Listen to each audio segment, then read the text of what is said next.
रुक जाओ, वो रेस्टोरेंट हम गरीबों के लिए नहीं है अभी, वहाँ सिर्फ अमीर लोग जाते हैं। एक बार मेरे कपड़े तो देखो, रोड पर कटोरा पकड़कर भीख मांगने वाली भिखारन लग रही हूँ। और जरा उस रेस्टोरेंट में खाना खाने वाले अमीरों को देखो, उनमें और हमें जमीन आसमान का फर्क है। नहीं अनन्या, तुम बहुत सुंदर लग रही हो। लेकिन अभी वो इस शहर का सबसे महंगा रेस्टोरेंट है, हमारी औकात वहाँ पानी पीने की भी नहीं है। तुम चिंता मत करो, मैंने आज के दिन के लिए पहले से ही सेविंग्स करके रखी है। आज तुम्हारा बर्थडे है अनन्या।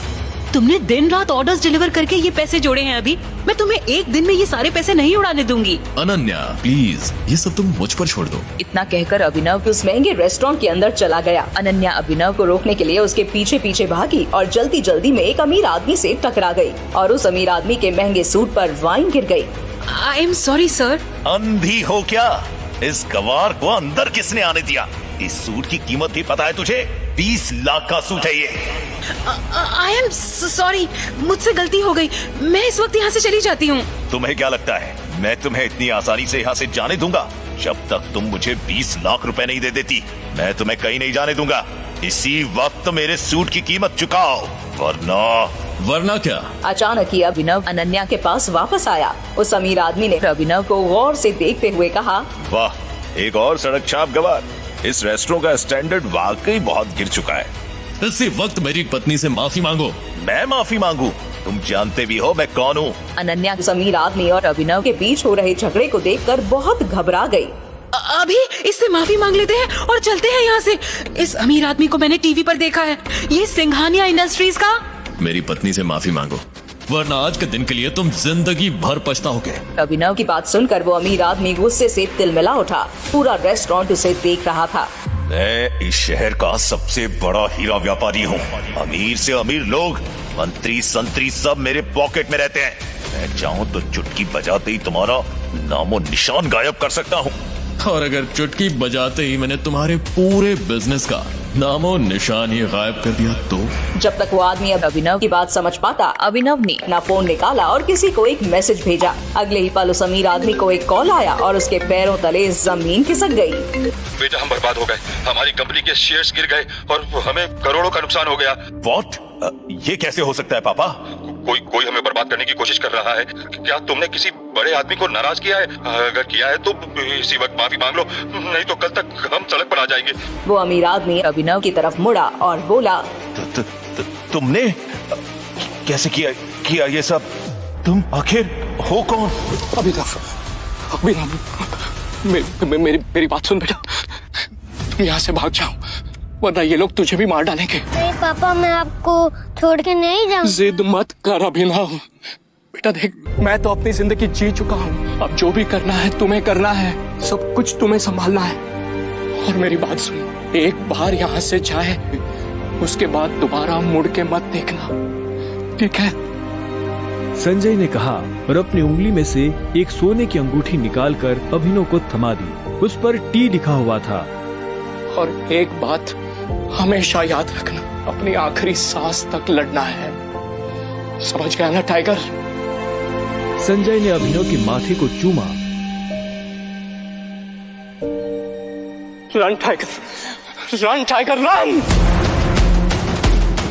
और अपनी बंदूक लेकर उन लोगों का सामना करने के लिए गली से बाहर निकल गए। संजय जैसे ही अपनी गाड़ी के पास पहुँचे तो राणा ने संजय पर बंदूक तान ली। टाइगर! इस कमीने का चेहरा मत भूलना।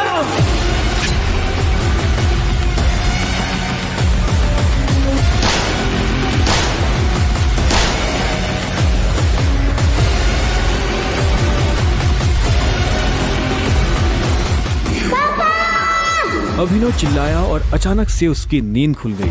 पसीने में तरबतर अभिनव अपने बिस्तर पर उठकर बैठ गया और गहरी सांसें लेने लगा। 18 साल, पिछले 18 सालों से ये सपना इसी तरह से अभिनव को परेशान कर रहा था। अभिनव ने पहले अपनी उंगली में पहनी उस अंगूठी को देखा और फिर बाथरूम की तरफ बढ़ने लगा। अभिनव गुड़गांव में रहता था और डिलीवरी बॉय का काम करता था। हालांकि इस काम में उसका मन नहीं लगता था, लेकिन अनाथ आश्रम से निकलने के बाद उसके पास ये करने के अलावा और कोई चारा नहीं था। 18 साल की उम्र में उसने अपना खर्च खुद उठाना शुरू कर दिया था। उसकी जिंदगी में बस एक ही खुशी थी, उसकी गर्लफ्रेंड वैभवी। जब भी वो वैभवी को देखता तो अपने सारे दुख भूल जाता था और आज तो वैभवी का जन्मदिन था, इसलिए अभिनव जल्द से जल्द उससे मिलना चाहता था। अंकल ये केक कितने का है? 600 गए। और ये पेस्ट्री? वो 60 गए। एक दे दीजिए। असल में अभिनव और वैभवी ने ये तय किया था कि वो पैसे जोड़कर अपने लिए किराए का एक बड़ा घर लेंगे, इसलिए वो पैसे वेस्ट नहीं करना चाहते थे। Thank you. Thank you. कुछ देर के बाद जब वो वैभवी के घर के बाहर पहुंचा तो उसने देखा वहाँ काफी रंगीन लाइट्स जल रही थी और वहाँ से तेज म्यूजिक की आवाज आ रही थी।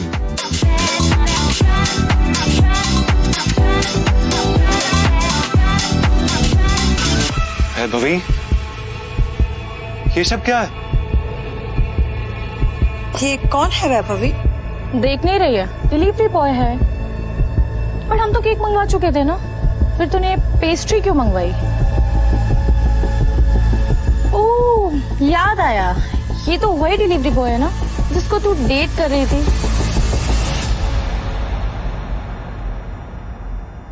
ओह कम ऑन यार वैभवी, तेरा स्टैंडर्ड इतना गिर जाएगा मुझे नहीं पता था। Babe, happy birthday babe. Abhinav Deven को अच्छी तरह से जानता था। वो एक बड़े बाप का लड़का था और हर वक्त वैभवी के आसपास मंडराता रहता था। देवेन को यहाँ देखते ही अभिनव का दिमाग खराब हो गया। उसके हाथ में एक बड़ा सा गिफ्ट था, उसके आगे अभिनव के हाथ में लटकी पेस्ट्री की थैली कुछ भी नहीं लग रही थी। मेरी वैभवी को छूने की तेरी हिम्मत कैसे? Stop it. दोस्तों, तुम लोगों को मेरे ऊपर डाउट था ना, मेरे स्टैंडर्ड्स पर डाउट था। अब बताती हूँ मेरे स्टैंडर्ड्स क्या है। मैं तुमसे ब्रेकअप कर रही हूँ। और नहीं तो क्या, बेचारी कब तक तुझ जैसे गरीब के साथ ऐसी आधी पेस्ट्री खाती रहेगी। साला तेरी हिम्मत कैसे? तो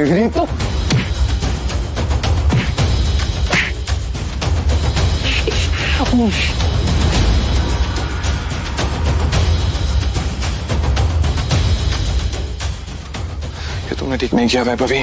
और अभिनव वहाँ से निकल गया। वो उन दोनों की शक्ल अब और नहीं देखना चाहता था। उसकी आंखों में आंसू थे और उसका दिल बुरी तरह टूट चुका था। हर घूंट के साथ उसकी आंखों के सामने वो दृश्य आ रहा था जिसमें देवेन वैभवी के गालों को चूम रहा था।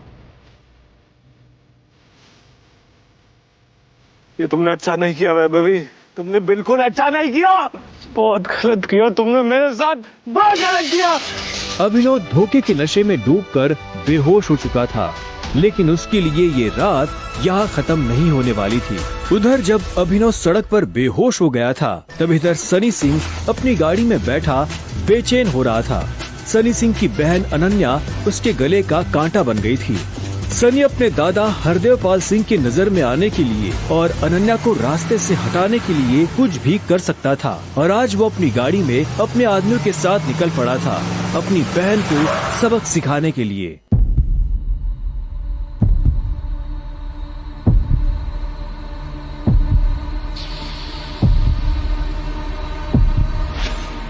जल्दी करो, गाड़ी में डालो इसे। सुबह होने से पहले अगर हमने इसको अनन्या के कमरे में नहीं डाला तो ऐसा मौका दोबारा नहीं मिलेगा। Quick quick.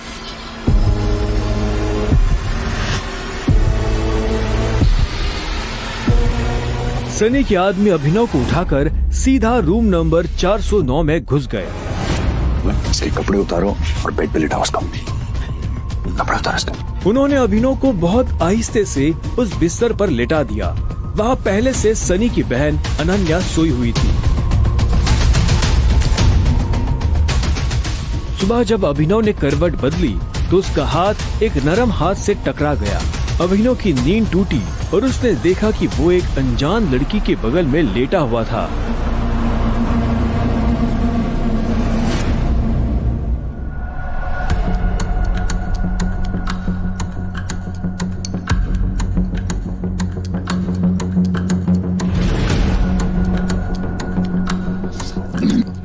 कौन हो तुम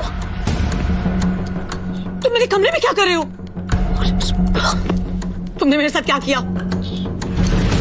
अबे नहीं, वो भी इस हाल में। छी छी छी छी छी छी छी, शेम ऑन यू बहना। मुझे तो तुम्हारे कैरेक्टर पर हमेशा से डाउट था। इतनी बार मैंने दादाजी को समझाया, बोला, पर हर बार बोले मेरी अनन्या ऐसा नहीं कर सकती। लो, कर दिया तुम्हारी अनन्या ने ऐसा। अब पता है दादाजी को उनकी पोती की ये जो रंग रलियां चल रही है, इनका से लाइव टेलीकास्ट दिखाने के लिए मैंने उन्हें यहाँ बुला लिया। भाई मुझे नहीं पता, भरोसा करिए। क्या हुआ, कैसे हुआ? मैं जानती तक नहीं इस लड़के को, नहीं जानती भाई। मैं भी, हम दोनों के बीच में कुछ भी नहीं हुआ। नहीं। इससे पहले कि अभिनव सफाई देता, अनन्या और सनी के दादा हरदेव पाल सिंह कमरे में पहुंच चुके थे। उनके पहनावे से समझ आ रहा था कि वो बहुत अमीर आदमी थे। अनन्या को इस हाल में देख उनकी आंखें गुस्से में लाल हो गई थी। मुझे तुमसे ये उम्मीद नहीं थी। दादाजी, आप जैसा सोच रहे वैसा बिल्कुल नहीं है। अनन्या, तुम्हें अच्छे से नियम पता थे, फिर भी तुमने सारे नियम तोड़ दिए।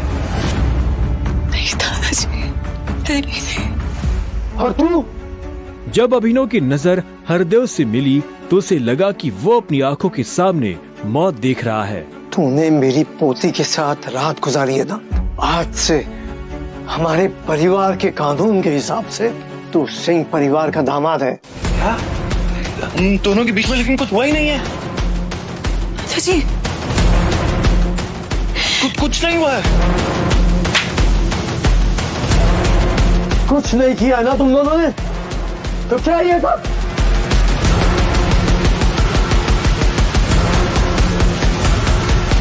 इससे पहले कि अभिनव कुछ समझे, हरदेव के आदमियों ने उसे मारना शुरू कर दिया था। अभिनव हरदेव की उम्र का लिहाज कर रहा था, इसलिए उसने अपने आप को रोक लिया था। अनन्या, इसे हॉस्पिटल भेज देना ताकि शाम को अकरम की पार्टी में आने के लिए ठीक ठाक से तैयार हो जाए। और याद रखना, मुझे शाम को अकरम की पार्टी में ये तुम्हारे साथ जरूर नजर आना चाहिए।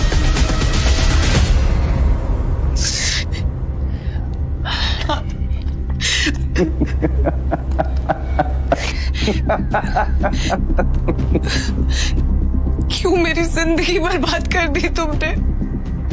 क्यों? अभिनव के पास इस सवाल का कोई जवाब नहीं था। वहां जाकर अभिनव शाम को होने वाली पार्टी के लिए तैयार होने लगा। उससे हरदेव और उसके आदमियों का डर नहीं था। वो जानता था कि अनन्या पहले से काफी मुश्किल में थी और वो अपनी वजह से उसकी मुश्किलें और नहीं बढ़ाना चाहता था। अभिनव के पास ले देकर सिर्फ एक ब्लेजर था, वो भी उसके पापा का। वो जगह जगह से फटा और उधड़ा हुआ था, लेकिन जब अभिनव ने उसे पहना तो उसकी खूबसूरती ने ब्लेजर की सारी कमियां ढक दी। अभिनव का अंदाजा सही था, अनन्या का घर काफी बड़ा था। वो एक अमीर परिवार की लड़की थी। जितना अभिनव महीने का कमाता था, उतने की अनन्या ने सैंडल्स पहनी हुई थी।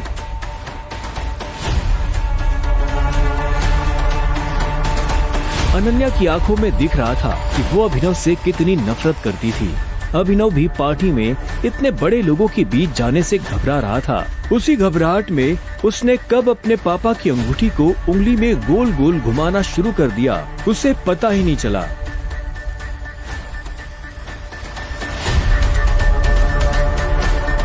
इस अंगूठी को उतार दो प्लीज, बहुत गंदी लग। सॉरी, पर ये अंगूठी मेरा सब कुछ है।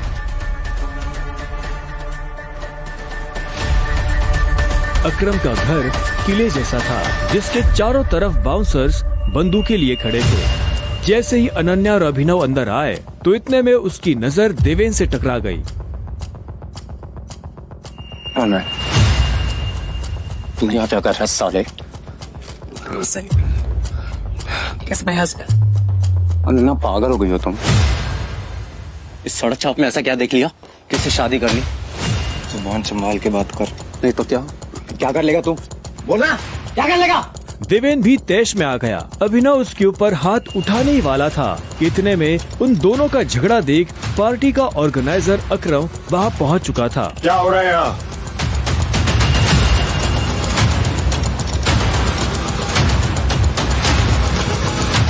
अकरम सर, देखें इस आदमी को, ये क्रिमिनल है, जबरदस्ती आपकी पार्टी में घुसाया।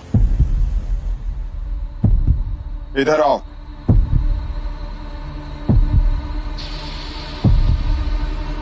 कौन हो तुम और यहाँ कैसे आए? एक्चुअली ये मेरे पति है। अकरम को अनन्या की बात पर विश्वास नहीं हुआ। तुम इस पार्टी में इनवाइटेड नहीं हो। इससे पहले कि मैं पुलिस को बुलाऊं, चले जाओ यहाँ से। Thank you Akram sir. और अनन्या, तुम भी इससे दूर हो, साला गरीब कहीं का। रुको। अकरम भागते हुए अभिनव के पास गया और उसकी अंगूठी को देखने लगा। मुझे तुमसे कुछ जरूरी बात करनी है, अकेले में। अच्छा, चलो। अकरम ने कहा और अभिनव का हाथ पकड़कर उसे अपने साथ अंदर ले जाने लगा। अनन्या, देवेंद्र, सनी और पार्टी में मौजूद बाकी लोग ये देख हैरान हो गए थे। कुछ देर बाद जब वो अकरम के कमरे में पहुंच गए तो अकरम ने दरवाजा बंद किया और अभिनव के पास आकर बोला, मैं तुम्हारी ये अंगूठी देखना चाहता हूँ। क्यों? करो बात, मैं ऐसे मांगने वाला नहीं हूँ, बस मुझे इसमें कुछ देखना है, प्लीज।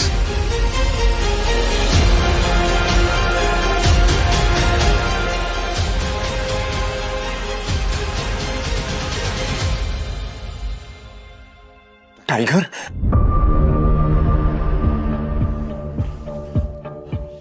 टाइगर? अभिनव ने अकरम के मुंह से ये शब्द सुना तो वो हैरान हो गया। उसे अचानक से अपने पिता के वो आखिरी शब्द याद आ गए जो उन्होंने अभिनव से विदा लेते हुए कह दिए थे। Run tiger, run tiger, run! लेकिन अभिनव हैरान था। उससे समझ नहीं आ रहा था कि अकरम ये सब कैसे जानता था। आखिरकार मैंने तुम्हें ढूंढ ही लिया टाइगर। टाइगर? हाँ, पिछले 18 सालों से मैं तुम्हें ढूंढने की कोशिश कर रहा हूं। तुम हमारे टाइगर हो, हमारी हजारों करोड़ों की एम्पायर के वारिस, जिसे हम 3 दोस्तों ने मिलकर शुरू किया था। मैं, तुम्हारे पापा संजय गढ़वाल और राणा अग्निहोत्री। वो देखो। इतना कहते ही अकरम ने दीवार पर टंगी एक तस्वीर की तरफ इशारा कर दिया जिसमें संजय, अकरम और राणा तीनों मौजूद थे। राणा को देख अभिनव को झटका लगा। उसकी आंखों के सामने वो सपना फिर से हरा हो गया जो वो हर सुबह देखकर उठता था। उस रात अभिनव के पिता को जिस आदमी ने गोली मारी थी वो राणा था। दोस्त होने के बावजूद राणा ने अभिनव के पिता के साथ गद्दारी की थी। अभिनव की आंखें चिंगारी सी लाल हो गई। क्या हुआ? तुम इतना गुस्से में क्यों? नहीं, मैं ठीक हूँ। आप मुझसे कुछ कहना चाहते थे? हाँ, वो मैं तुम्हें हमारी कंपनी द माफिया किंग के बारे में कुछ बताने वाला था, जिसे हम 3 दोस्तों ने मिलकर खड़ा किया था। द माफिया किंग, जिसके नाम से पॉलिटिशियन, सेलिब्रिटीज, इस देश का सबसे बड़ा आदमी भी कांपता था। लेकिन तुम्हारे पापा के जाने के बाद सब कुछ बिखर गया और इस दौरान हमारे कई दुश्मन खड़े हो गए, जिसमें सबसे बड़ा दुश्मन है इकबाल शेखावत। वो तुम्हें कई सालों से ढूंढने की कोशिश कर रहा है ताकि तुम्हें मारकर वो हमारा नामो निशान खत्म कर देना चाहता है। फिलहाल द माफिया किंग का सारा काम राणा का बेटा मोंटी संभाल रहा है। अब तुम आ गए हो तो इस कंपनी की भाग दौड़ तुम संभालोगे। अपने पापा के काम को अब तुम्हें आगे बढ़ाना होगा टाइगर। अभिनव की जिंदगी रातों रात पलट चुकी थी। उसके साथ जो हुआ उस पर उसे अभी तक यकीन नहीं हो रहा था। उसके हाथ में अपने पिता की तस्वीर थी, लेकिन उस तस्वीर में वो गुस्से से भरी निगाहों से राणा को देख रहा था। अगर उसका बस चलता तो वह अभी के अभी राणा का सर काटकर अपने पिता की मौत का बदला ले लेता। मैं तुमसे पूछना ही भूल गया, इतने सालों तक तुम थे कहाँ थे तुम? पापा के जाने के बाद मैं एक अनाथ आश्रम में पला पड़ा। कई सालों के बाद वहां से निकला, काम करने लगा ताकि पढ़ाई के लिए पैसे जोड़ सकूं।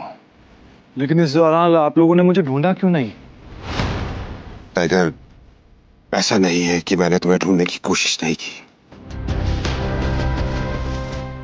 जैसे कि मैंने तुम्हें बताया कि तुम्हारे पापा के जाने के बाद माफिया वर्ल्ड में अफरा तफरी मच गई थी। हम उसे भी संभाल रहे थे और तुम्हें भी ढूंढने की कोशिश कर रहे थे, लेकिन वक्त के साथ साथ तुम्हारा चेहरा भी बदल रहा था, इसलिए तुम्हें ढूंढने में बहुत मुश्किल हो रही थी। फिलहाल अब तुम मिल गए हो।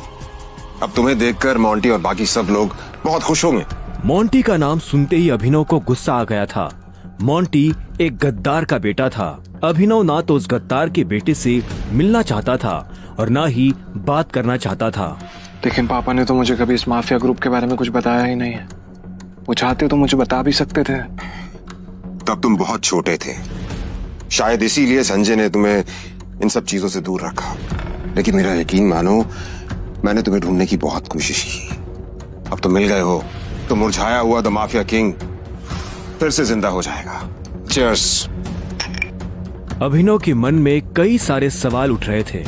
उसे समझ नहीं आ रहा था कि राणा का राज अकरम और बाकी लोगों को पता क्यों नहीं चला और क्यों एक गद्दार का बेटा अभिनव की गद्दी पर बैठा हुआ था। इससे पहले कि अभिनव अपने आप को कोई जवाब दे पाता, अकरम उसके पास आया और उसने अभिनव को 50 करोड़ रुपए का एक चेक थमा दिया। ये लो, इसे रख लो। जब तक तुम टाइगर की पोजीशन नहीं पा लेते, तब तक तुम्हें इसकी जरूरत पड़ेगी। अभिनव ने अकरम के हाथ से चेक लिया और उसे देखने लगा। उसकी जिंदगी पलट तो गई थी, लेकिन अभी भी ऐसे कई सवाल थे जिनके जवाब उसे नहीं मिले थे। एक बात और, तुम्हारी असली पहचान के बारे में फिलहाल किसी को कुछ पता नहीं लगना चाहिए। इसलिए अभी तक जैसे जीते आए थे वैसे ही जीते रहना, समझे? अभिनव ने हाँ में सिर हिलाया और दोनों कमरे से बाहर आ गए। इधर अनन्या चिंता भरी निगाहों से उस कमरे के दरवाजे को देख रही थी जिसमें अभिनव और अकरम थे। वो ये जानने के लिए बेताब थी कि उन दोनों के बीच अंदर क्या बात हो रही थी और अभिनव को आने में इतनी देर क्यों लग रही थी। लगता है आज अभिनव अपनी दवा चखेगा। ऐसे कितने दुख की बात है ना, शादी के बाद बेचारा ऐश करने से पहले ही मर जाएगा। ये सुन अनन्या को झटका लगा। वो जानती थी कि अकरम के लिए किसी को मारना कोई बड़ी बात नहीं थी। अकरम सर जैसे गटर के चूहों को बर्दाश्त नहीं करते हैं, साफ कर देते हैं। देखना ये भी नहीं बचेगा। इसे कहते हैं शादी करके मर गया, वो बात सच हो जाएगी। ये अनन्या को ये सुनकर बुरा लगा। कोई इंसान किसी दूसरे इंसान की मौत पर खुश कैसे हो सकता था? प्लीज एटलीस्ट उसके बारे में इस तरह से बात तो मत करो। तो कैसी बातें करें? जिसके जैसे लक्षण होते हैं ना, उसके बारे में वैसी ही बातें होंगी। देवेन सही कह रही है, वो बिल्कुल ठीक कह रही हो। हमें उसके बारे में ऐसे बात नहीं करनी चाहिए। वैसे भी मेरे दादाजी ने कहा था कि मरे हुए लोगों के बारे में ना गलत बात नहीं करनी चाहिए।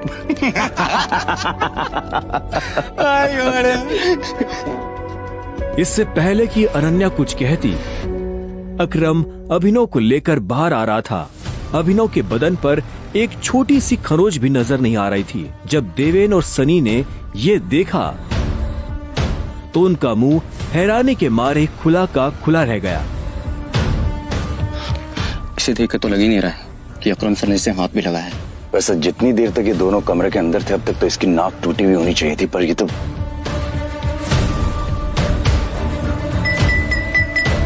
लेडीज एंड जेंटलमैन, मैं आप सबको किसी से मिलवाना चाहता हूं।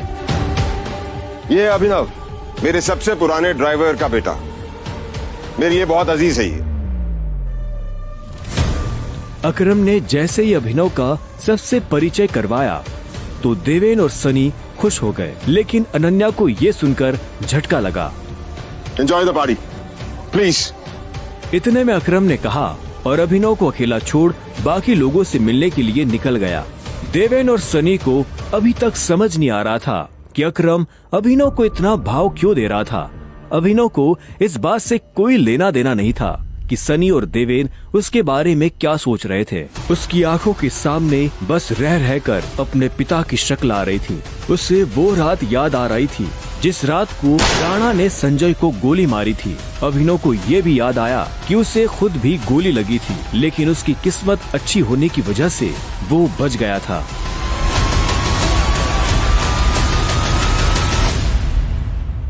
मुझे नहीं लगा था कि तुम अपने पैरों पर बाहर भी आ पाओगे। अच्छा, तुम्हें मेरी इतनी चिंता हो रही थी? ओ प्लीज, मुझे चिंता नहीं हो रही थी, बस तुम्हें तो अपनी चिंता होनी चाहिए ना। अगर जिंदा रहना चाहते हो तो थोड़ा बच कर रहो। अकरम सर ने तेरे से अंदर क्या बात की, बता। उन्होंने मुझसे कहा कि अगर देवेंद्र जैसा कहता तुझसे सवाल पूछे तो उसे जवाब मत देना। रानूखोर। देवेंद्र ने उसे गाली दी, लेकिन अभिनव पर उसका कोई असर नहीं हुआ। उसके दिमाग में इस वक्त पहले से ही कई जरूरी चीजें घूम रही थी। इसके बाद पूरी पार्टी के दौरान अनन्या ने अभिनव से कोई बात नहीं की। मेरा घर यहाँ से पास में है, वहीं ले लो। तुमने सोच भी कैसे लिया कि मैं तुम्हारे साथ तुम्हारे घर आ रही हूँ? तुम्हारी हालत ऐसी है तो पता नहीं तुम्हारे घर की हालत कैसी होगी। तुम मेरी पत्नी हो, मेरे साथ नहीं रहोगी तो किसके साथ रहोगी? सुनो, अपनी ये 2 कौड़ी का लॉजिक ना अपनी जेब में रखो। पहले तुम मुझे ये बताओ, तुम मेरे बिस्तर में कैसे आए? ये सवाल तो मैं भी तुमसे पूछना चाहता हूँ। अच्छी बात है, लेकिन मैं तुम्हारे साथ तुम्हारे घर रहने नहीं आ रही हूँ, मैं अपने घर जा रही हूँ, ठीक है? और अगर इन फ्यूचर मजबूरी भी रहे ना, तो मैं तुम्हारे साथ तुम्हारे घर में नहीं रहूंगी, तुम मेरे घर रहने आओगे एक नौकर की तरह, समझे? अभिनव ने पहले उसे देखा और फिर अपनी उंगली में पहनी हुई उस अंगूठी को देखने लगा। अगर आज वो अंगूठी नहीं होती तो पता नहीं उसका क्या होता।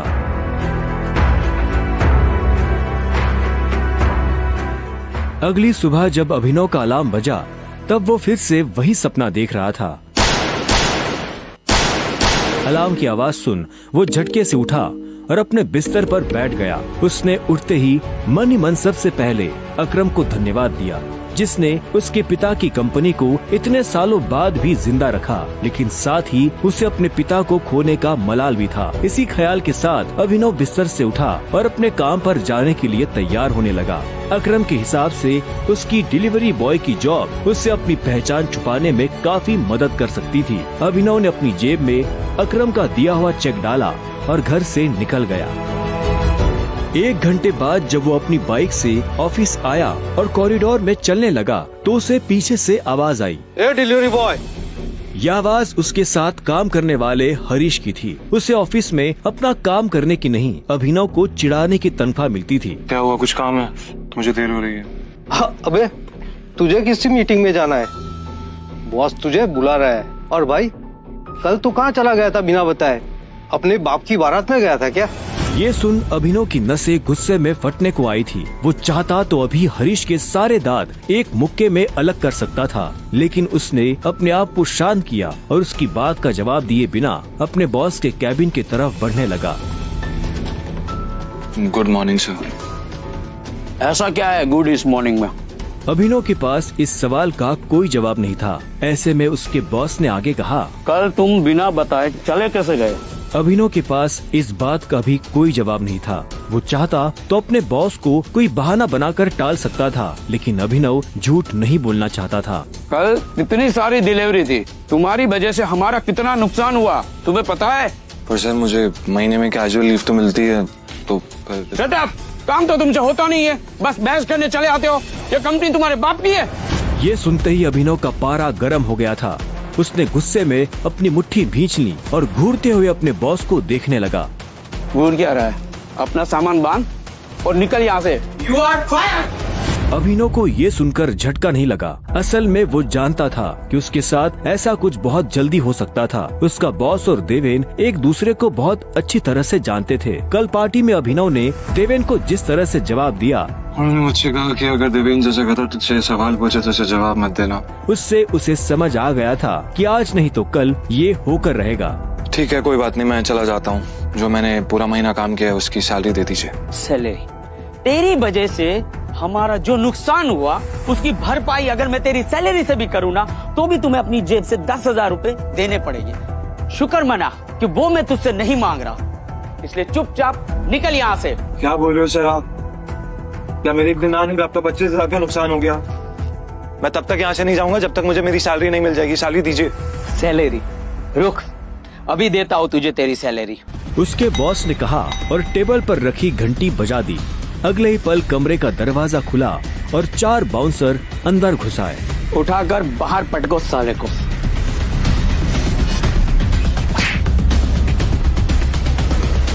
बॉस के मुंह से ये सुनते ही वो चारों अभिनव पर धावा बोलने के लिए टूट पड़े, लेकिन इससे पहले उनमें से कोई अभिनव पर हमला कर पाता, अभिनव ने उन्हें पटकनी दे दी थी। उसने किसी का हाथ तोड़ा तो किसी का पाँव, किसी के पेट में मुक्का मारा तो किसी के पेट पर लात। देखते ही देखते बॉस के सारे आदमी ढेर हो गए थे। बॉस ये देख भौचक्का रह गया था। अभिनव अब सीधा बॉस के पास आया और उसकी गर्दन पकड़कर बोला, बॉस ने घबराहट में अपने ड्रॉर से कैश निकाला और कांपते हाथों से अभिनव को थमा दिया। अभिनव ने कैश देखा और बॉस की गर्दन छोड़ वहाँ से बाहर निकलने लगा। इससे पहले कि वो बाहर आता, उसने बॉस की आंखों में देखा और बोला, और एक बात याद रखना, अगर आज के बाद किसी के बाप पे गया ना तो गर्दन तेरी होगी, पंजा मेरा। ये सुन बॉस के होश उड़ गए थे। उसे पता था कि अभिनव एक गुस्सैल आदमी है, लेकिन उसने कभी उसका गुस्सा देखा नहीं था। इधर अभिनव भी जब ऑफिस से बाहर आया तो उसे एक अनजान नंबर से फोन आया। अभिनव ने फोन उठाया। हेलो, कौन? टाइगर, अकरम। हाँ कहिए। मुझे तुम्हें किसी से मिलवाना है, वो भी हमारे माफिया वर्ल्ड का एक बहुत बड़ा नाम है, और साथ ही साथ तुम्हारे पापा और मेरा जिगरी यार भी, बलराज। मैं चाहता हूँ कि बलराज को पता चल जाए कि हमारा टाइगर वापस लौट आया है, इसलिए शाम को साथ में डिनर करेंगे। क्या आपको सच में लगता है मुझे बलराज जी से मिलना चाहिए? वो अभी तक बलराज के नाम से कांप रहा था। अकरम भी उसकी घबराहट समझ गया था। बलराज जी, सिर्फ बलराज कहो, तुम टाइगर हो यार, और जंगल में सारे जानवर टाइगर के नाम के आगे जी लगाते हैं, लेकिन टाइगर कभी किसी जानवर के नाम के आगे जी नहीं लगाता। चलो शाम को मिलते हैं, बाय। अकरम के मुंह से ये बात सुनते ही अभिनव का कॉन्फिडेंस बढ़ गया था। वो अब उस टाइगर जैसा महसूस कर रहा था जो जू से निकलकर जंगल में आ गया हो। अभिनव अपने पुराने ऑफिस से निकलने के बाद अपने घर आ गया था। वो इतने आराम से अपने बिस्तर पर आखिरी बार कब लेटा था उसे याद ही नहीं था। वो बड़ी एक्साइटमेंट के साथ कमरे के दरवाजे की तरफ देख रहा था। Pizza delivery. सर, ऑर्डर सिर्फ 500 का था, आपने मुझे 1000 क्यों दिए? तुम डिलीवरी वाले बहुत मेहनत करते हो दोस्त, ये 500 रुपए तुम्हारी टिप। Thank you sir. इधर अभिनव उस पिज्जा बॉक्स को ध्यान से देख रहा था। उसे याद नहीं आ रहा था कि उसने आखिरी बार पिज्जा कब खाया था। वैभवी और अपने लिए घर लेने के चक्कर में उसने अपनी कितनी इच्छाओं को मारा था, इसका एहसास उसे आज हो रहा था, लेकिन अब वो रुकने वाला नहीं था। शाम को अभिनव होटल सैफायर जाने के लिए तैयार होने लगा था। उसने ग्रे कलर की शर्ट और ब्लैक कलर की पैंट पहनी थी। अभिनव के पास पहनने के लिए इससे अच्छा और कुछ नहीं था। जैसे उसने होटल को बाहर से देखा तो देखता ही रह गया। उसने आज तक इतने बड़े होटल को इतने पास से नहीं देखा था। रुको, अंदर का जा रहा है? अंदर ही जा रहा हूँ, क्या दिक्कत है? अंदर जाना है तुझे? तुझे क्या लगता है कि मैं तुझे अंदर जाने दूंगा? क्यों नहीं जा सकता मैं अंदर? अभिनव समझ गया था कि चीफ सिक्योरिटी ऑफिसर उसके कपड़े देखकर उसे जज कर रहा था। सुन, मैं तेरे जैसे लोगों को बहुत अच्छे से जानता हूँ, फालतू का तमाशा मत कर, निकल यहाँ से। कैसे जानता है तू मुझे? रिश्तेदार है मेरा, जब मैं अंदर जाने के लिए आया हूँ तो वापस क्यों जाऊंगा? ये होटल क्या तेरे बाप की है? बोलना। ये सुनते ही अभिनव का माथा गर्म हो गया, लेकिन उसने गुस्से में कुछ नहीं किया। वो शांत रहा ताकि लोगों का ध्यान उसकी तरफ ना जाए। अभिनव 2 कदम पीछे हटा और उसने फोन निकालकर अकरम को फोन मिला दिया। हाँ टाइगर, कहाँ पहुँचे? मैं ये होटल की एंट्री पे हूँ अकरम। हमारा टेबल नंबर क्या है? Table number? अरे मैं इस होटल का मालिक हूँ, मुझे टेबल बुक करने की जरूरत नहीं है। तुम अंदर जाओ, आराम से बैठो, बस मैं पहुँचने ही वाला हूँ। मैं अंदर नहीं जा पा रहा हूँ, यहाँ पे कोई ये सिक्योरिटी वाला खड़ा है, वो कह रहा है कि मेरे जैसे इंसानों को अंदर नहीं जाने देता है। कौन है ये कथा?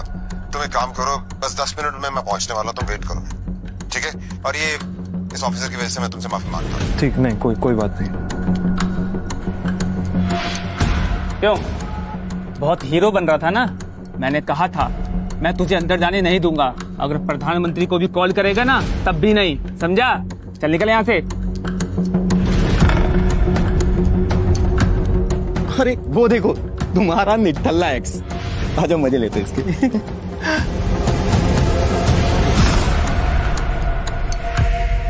इससे मैंने अपना बॉयफ्रेंड कभी माना ही नहीं। वैसे भी मैं अपने से छोटे लोगों से बात नहीं करती, मुंह नहीं लगती उन्हें बॉयफ्रेंड क्या बनाऊं। तुम छोटे आदमी के मुंह नहीं लगती होगी, लेकिन ये छोटा आदमी तुम्हें एक सलाह देना चाहता है। इंसान की पहचान उसकी जुबान से होती है, जुबान संभाल के बात करो, वरना किसी दिन यही जुबान तुम्हारी जान ले लेगी। वाह क्या बात कही है, ताली बजाओ।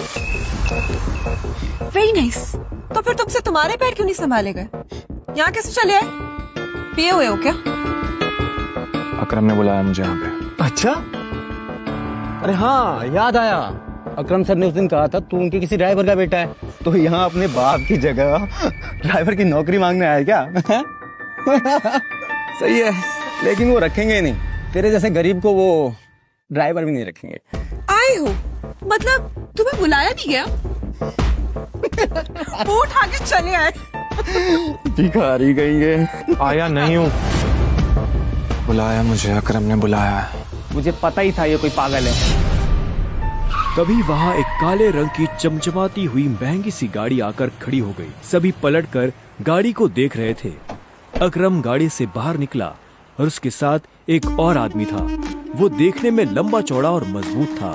वो और कोई नहीं बल्कि बलराज था। वो एक बहुत ही फेमस कपड़ों की कंपनी का मालिक था और साथ ही द माफिया किंग का एक मजबूत पिलर।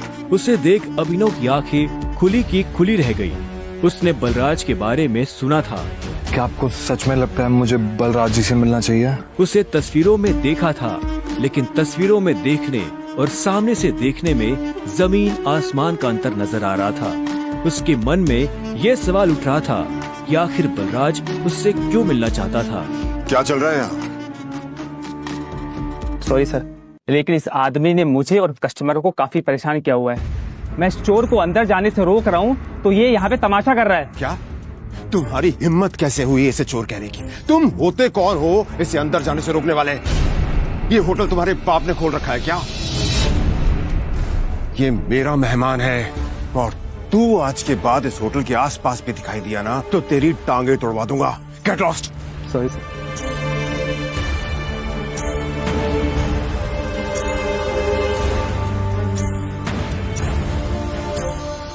I'm sorry टाइगर, इस बेवकूफ की वजह से। नहीं, असल में तो छोटा आदमी का दुश्मन बना हुआ है आज की। आओ चलो। अकरम ने अभिनव को अपने साथ अंदर आने का इशारा किया। अभिनव अकरम के पीछे चला जा रहा था।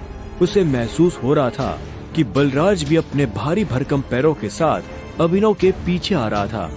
कुछ देर के बाद वो होटल के एक आलीशान से कमरे के बाहर आ चुके थे। इससे पहले कि वो अंदर जाते, होटल का मैनेजर उनके पास आया और बोला, good evening sir, welcome sir, can I get something for all of you? एक काम करो, जो भी लीकर अवेलेबल है उसकी लिस्ट भिजवा दो। Sure sir, but sir if you don't mind, अपने होटल में जितनी भी लिकर्स अवेलेबल हैं मुझे सबके नाम याद है। We have tequila which is of 5 lakh rupees, vodka 8 lakh rupees, biscuit 10 lakh rupees and we have gin जो कि 12 लाख रुपए की है। Sir what would you like to have? Great. क्या है कि आज मेरे यहाँ बहुत खास मेहमान आए हैं, तो इसलिए जो सबसे महंगी है वो भिजवा दो और बाकी सब चीजें भी। Sure sir, I will get the best liquor for all of you. Good evening sir. Good evening sir. Akram, hotel तेरा, शराब तेरी, फिर भी तुम्हारा ये मैनेजर तुझे तेरी शराब की रेट क्यों बता रहा था, जबकि तू कोई भी चूज कर सकता है? वो इसलिए मेरे दोस्त क्योंकि मैं दिन देखकर शराब मंगवाता हूं और आज का दिन मेरे लिए, इनफैक्ट हम सबकी जिंदगी के लिए बहुत इंपॉर्टेंट दिन है, इसलिए मैंने हम तीनों के लिए महंगी शराब मंगवाई। So let's enjoy. अच्छा। आओ। Okay, let's enjoy. अब तुम्हें यहाँ अपनी पहचान छुपाने की जरूरत नहीं है। ये रूम प्राइवेट भी है और सबसे सेफ भी। बैठो। वो एक आलीशान कमरा था। वो तीनों बैठ गए। तब अभिनव बलराज को बहुत ध्यान से देख रहा था। बलराज, आज मैंने तुम्हें यहाँ एक बहुत इंपॉर्टेंट इन्फॉर्मेशन देने के लिए बुलाया है। हमें संजय का बेटा टाइगर मिल गया है, लेकिन फिलहाल वो अंडरकवर है, इसलिए उससे तुम्हें मैं बाहर नहीं मिलवा सकता था। Sir your snacks and drink.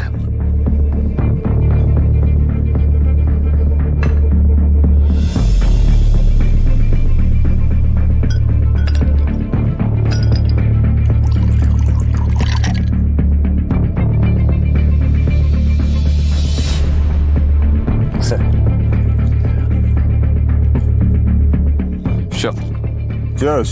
Cheers.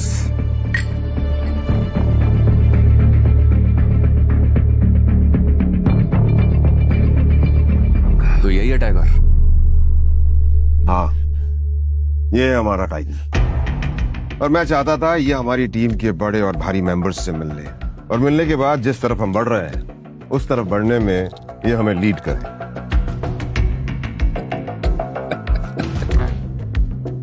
माफ करना दोस्त, पर मुझे थोड़ी हंसी आ रही है। वो क्या है ना, सब कुछ तो तू ही बोल रहा है।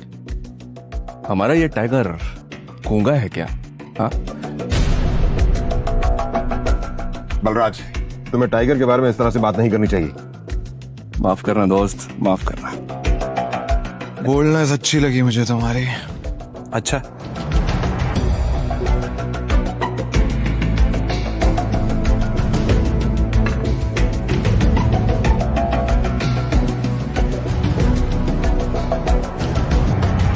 हो गए तुम बॉस, लेकिन ये मत भूलना तुम किसके सामने बैठे हो। टाइगर हूं मैं। टाइगर ना ही चुप रहता है, ना ही धीरे बोलता है। टाइगर सीधा धाड़ता है।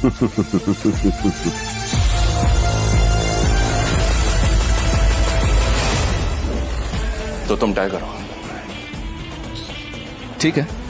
तो टाइगर ये बताओ, इतने सालों से कहां थे तुम? अब ऐसा तो नहीं हो सकता ना कि इतने सालों के बाद तुम हमारे सर पे आके बैठ जाओ और हम मान लेंगे कि तुम टाइगर हो। मजाक तो नहीं हो रहा है यार? क्यों अकरम, सही कहा ना?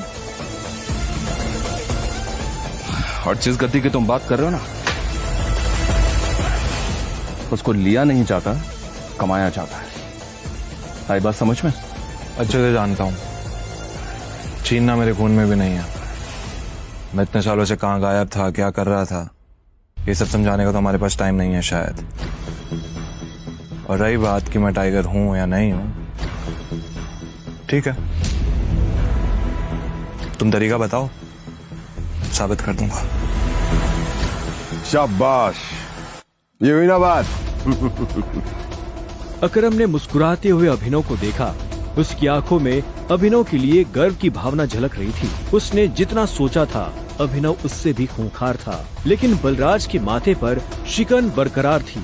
उसकी आंखों से पता चल रहा था कि वो इतनी जल्दी अभिनव को टाइगर नहीं मानने वाला था। वैसे भी पूरे ग्रुप में अगर बलराज किसी चीज के लिए जाना जाता था तो वो थी उसकी जिद। वो इस बात को नहीं पचा सकता था कि कल को एक बच्चा उसके सर पर बैठकर राज करे। सिर्फ अकरम की शाबाशी से काम नहीं चलेगा प्यारे, पर मैंने अभी एक्सेप्ट नहीं किया है कि तुम टाइगर हो। तुमने कहा कि तुम साबित कर सकते हो कि तुम टाइगर हो, तो ठीक है, मैं तुम्हें चैलेंज देना चाहता हूं।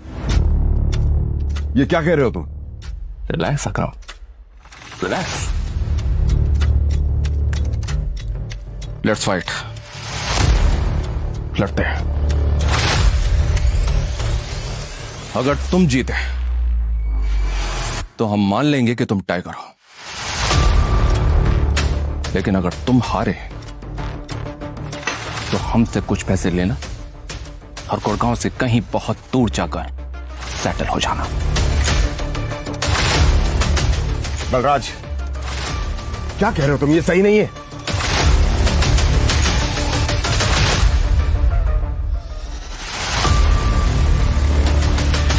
Let's fight. कब करनी है लड़ाई? ये सुनते ही बलराज के चेहरे पर मुस्कान आ गई। अकरम के होश उड़ गए थे। नहीं टाइगर, होल्ड। देखो, तुम्हें किसी को भी कुछ भी साबित करने की जरूरत नहीं है। That's it. अकरम, मैं जो भी कर रहा हूँ अपनी मर्जी से कर रहा हूँ। आज जो बलराज मेरे मुंह पे बोल रहा है, मैं नहीं चाहता कल को कोई ऐरा गहरा मेरी पीठ पीछे बोला है। अकरम ने अभिनव की आंखों में संजय जैसे तेवर देखे तो उसने एक गहरी सांस ली और सब ऊपर वाले के भरोसे छोड़ दिया।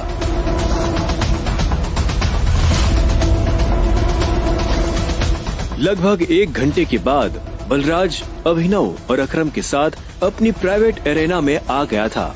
ये वही एरेना थी जहाँ पर बलराज अक्सर लड़ाई किया करता था। उस बड़ी सी एरेना में उन तीनों के अलावा और कोई नहीं था। एक बार फिर सोच लो, मैं आज तक इस रिंग में हारा नहीं। तुम इस रिंग में आज तक इसलिए नहीं हारे हो बलराज, क्योंकि तुम्हारा सामना आज से पहले संजय के बेटे टाइगर से नहीं हुआ था। तो अकरम मियां, किस पर दाव लगाओगे? मुझ पर या इस पर? बेवकूफों जैसी बात मत करो। भला टाइगर के होते हुए किसी और पर दाव लगाया जा सकता है क्या? सोच लो, बहुत बुरी तरह पछताओगे। दुनिया हंसेगी तुम पर। मुंह दिखाने लायक नहीं रहोगे। चलो फाइट शुरू करते हैं। अभिनव ने बलराज को ऊपर से नीचे तक देखा। वो देखने में भारी था और अभिनव उसके इसी भारीपन पर वार करने वाला था। दोनों के बीच लड़ाई शुरू हुई। उसने जैसे ही अभिनव पर पहला मुक्का मारा तो अभिनव एक बार को सन्न रह गया। और एक बात हमेशा याद, अपनी आखिरी सांस तक लड़ना है। समझ गया ना टाइगर? ये किसको लेकर आ गए? ये हम पे राज करेगा? हाँ, मैंने कहा था ना कि कोई भी हमारे सर पे आकर बैठ जाएगा और बोलेगा कि मैं टाइगर हूं, और हम मान लेंगे? बिल्कुल नहीं। Come on. उसका मुक्का अभिनव की नाक तोड़ता। उससे पहले ही अभिनव को होश आ गया और उसने अपना सर नीचे झुका लिया। बलराज का मुक्का खाली गया और वो पलटकर अभिनव को देखने लगा। अभिनव गंभीर था। उसे याद आ रहा था कि बचपन से ही उसके पिता संजय ने उसे लड़ना सिखाया था। बलराज को इस बार गुस्सा आया। वो फिर से तेजी से अभिनव की तरफ बढ़ा और अभिनव ने झुक करके उसके पैर पर लात मार दी। बलराज अपने आप को संभाल नहीं पाया। अरे बलराज, सरेंडर कर दो। क्यों अपना रिकॉर्ड खराब कर रहे हो? मैं बाहर किसी से नहीं कहूंगा कि तुम टाइगर से हार गए। बलराज एक के बाद एक अभिनव पर मुक्के बरसाना शुरू कर दिए। अभिनव ने अपने आप को उसके मुक्कों से बचाया।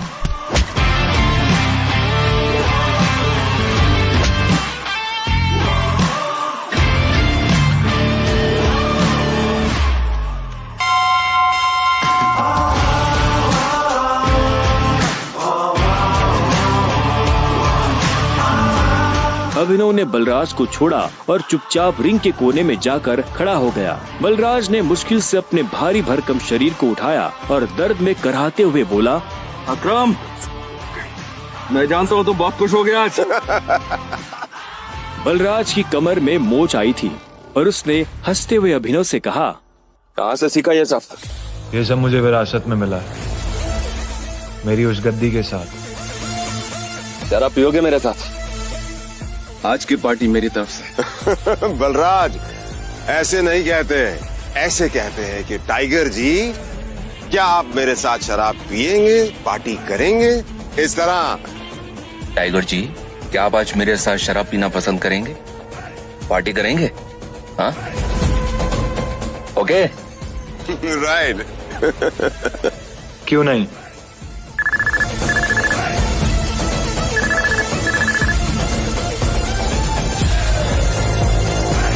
अनन्या, देखो मेरे मम्मी पापा आ गए हैं। जो कुछ भी हुआ है उन्हें सब पता चल चुका है। वो तुमसे मिलना चाहते हैं तो तुम जहाँ भी हो अभी कभी घर आओ। क्या अभी? हाँ, तो इतनी हैरान होने की जरूरत नहीं है। जो किया अब उसे भुगतो। वैसे अकरम, अकरम, बलराज, अभी तुम लोगों के साथ नहीं चल पाऊंगा। मुझे घर पहुंचना है, मेरे ससुराल, मेरे सास ससुराल। ससुराल? तुम्हारी शादी कब हुई? लंबी कहानी है, कभी और बताऊं। सब ठीक तो है ना? हमें मोंटी को बुलाकर बता देना चाहिए कि नहीं बलराज, अभी फिलहाल इसकी असली पहचान किसी के बारे में पता नहीं चलना चाहिए और किसी को पता नहीं चलना चाहिए कि टाइगर लौट आया है। ठीक है? मोंटी जो कर रहा है उसे करने दो। चलो मैं निकलता हूँ। और अकरम, तुम्हें याद है ना मुझे वो नई नौकरी के लिए? डोंट वरी, तुम्हारा काम हो जाएगा। ये सुन अभिनव ने अकरम और बलराज से हाथ मिलाया और वो बाहर आ गया। उसने अपने जाने के लिए एक कैब बुक कर ली थी। टाइगर, ये लो। ये वही शराब है जो हमने होटल में पी थी। अपने सास ससुर को जाकर पिला देना, उनकी 7 पुश्तों में किसी ने नहीं पी होगी। इस सब के लिए थैंक यू अकरम। तुम्हें भी वापस आकर हमारी उम्मीदें जिंदा करने की।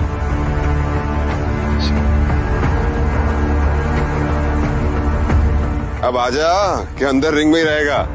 कुछ देर के बाद गाड़ी अनन्या के घर के बाहर आकर रुकी। अभिनव नीचे उतरा और गहरी सांसें लेते हुए घर के अंदर पहुंच गया।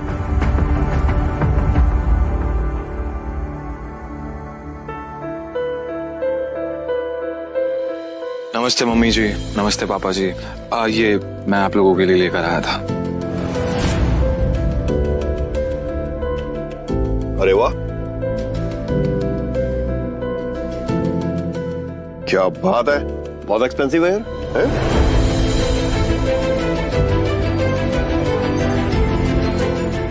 क्या कोई वो है? देख।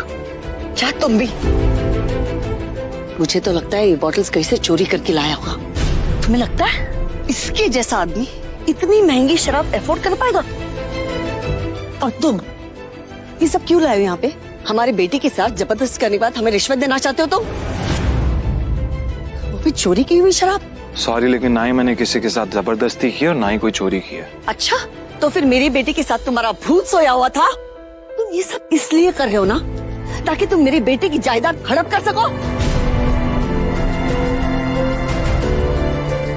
तुमने कहा तुम और कहा मेरी बेटी। अभिनव को ऐसा लगा जैसे उसके सीने में किसी ने छुरा घोंप दिया हो। कोई भी उसकी बात सुनने को राजी ही नहीं था। हाँ, ये बात ठीक है कि वो अनन्या के साथ एक बिस्तर पर सोया था, लेकिन उसने ये सब जानबूझकर नहीं किया था। उसे खुद नहीं पता था कि वो अनन्या के कमरे में कैसे पहुंच गया। अगर उसे पहले से ये सब पता होता तो वो कभी ऐसा नहीं करता। पर आखिर में अभिनव ने कोई सफाई नहीं दी। उसे पता था कि कोई फायदा नहीं होगा।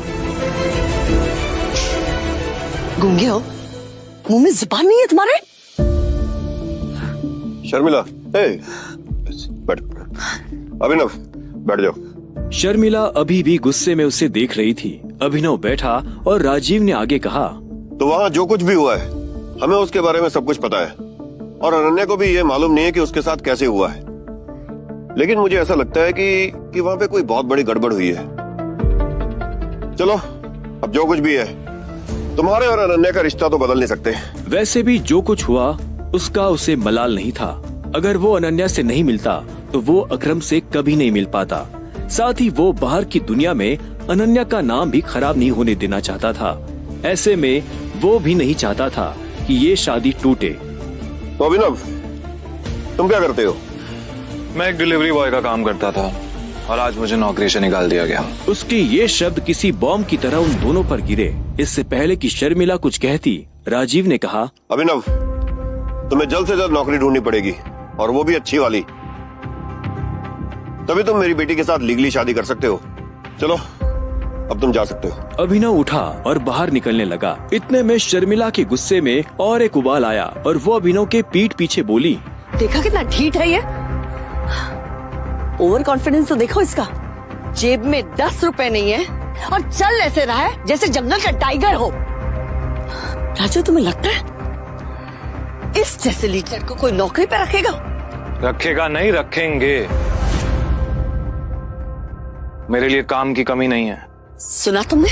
राजीव भी अभिनव की बात सुन हैरान हो गया। इतने में अभिनव शर्मिला के पास आया और बोला, अगर मुझे एक अच्छी नौकरी मिल गई तो क्या आप मुझे ये साबित करने का मौका देंगी कि मैं अनन्या से शादी करने के लायक हूँ? बड़ा कॉन्फिडेंस है। अरे भाड़ में जाए ऐसा कॉन्फिडेंस। और तुम, नौकरी का मतलब ये नहीं है कि कल के तुम किसी पार्किंग लॉट में जाके बैठो और लोगों की गाड़ियों की रसीद पढ़ो। मेरा मतलब है नौकरी जैसी नौकरी, असली नौकरी, सही वाली नौकरी। और अगर कल तक तुम्हें ऐसी नौकरी मिल जाती है ना, तो तुमने जो कुछ भी अभी कहा उसके बारे में एक बार सोच सकती हो। शर्मिला से ये सुनते ही अभिनव के चेहरे पर बड़ी सी मुस्कान आ गई। शर्मिला को नहीं पता था कि अभिनव कौन है और उसके पीछे किसका हाथ है। उसने मुस्कुराते हुए हाँ में सिर हिलाया और घर के अंदर जाने लगा। रात बहुत हो चुकी थी और उसे पता था इस वक्त वो अपने घर नहीं जा सकता था। उसने सोचा था कि वो अनन्या के कमरे में जाकर सो जाएगा। वैसे भी अब दोनों पति पत्नी थे। ऐसे में अभिनव जैसे तैसे उस बड़े से घर में अनन्या के कमरे के बाहर पहुंच चुका था। क्या है? रात बहुत हो गई, मैं अपने घर नहीं जा सकता, मुझे सोने के लिए जगह चाहिए। तो क्या, तुमने मुझे अपने मम्मी पापा से मिलने के लिए बुलाया था ना, तो तुम ही जगह दो सोने की। हेलो, तुम्हें क्या लगता है मैं फिर से तुम्हें अपने कमरे में आने दूंगी? तो मैं और कहाँ जाऊंगा? मुझे नहीं पता, जो करना करो, बट पैर हटाओ वरना मैं तोड़ दूंगी। अभिनव पहले तो नहीं डरा, पर जब दरवाजा उसके पैर को छूने ही वाला था कि उसने अपना पैर पीछे खींच लिया। अनन्या ने दरवाजा बंद किया और दूसरी तरफ से चिल्लाते हुए बोली, नौकरों की जगह ना मालिकों के कमरों में नहीं, घरों के स्टोर रूम्स में होती है। ये सुनते ही अभिनव को बुरा लगा, पर वो कर भी क्या सकता था। उसने बस बंद दरवाजे को देखा और हताशा से अपना सिर हिलाने लगा। अब आगे क्या होने वाला था? कहाँ सोने वाला था अभिनव? और क्या उसे इस घर में कभी इज्जत मिल पाएगी? और क्या होगा जब अनन्या के घर वालों को अभिनव की असली पहचान के बारे में पता चलेगा? इन सभी सवालों का जवाब पाने के लिए बस अपनी स्क्रीन पर नीले बटन को क्लिक करें, फिर प्ले स्टोर खोलने के बाद पॉकेट FM ऐप इंस्टॉल करें और फिर अपने मोबाइल नंबर से रजिस्टर करें। अब आप पॉकेट FM की ढेरों मजेदार कहानियाँ सुन सकते हो। सुनने के लिए तुरंत डाउनलोड करें पॉकेट FM और सुने ये दिलचस्प कहानी द रिटर्न ऑफ टाइगर, बिल्कुल मुफ्त।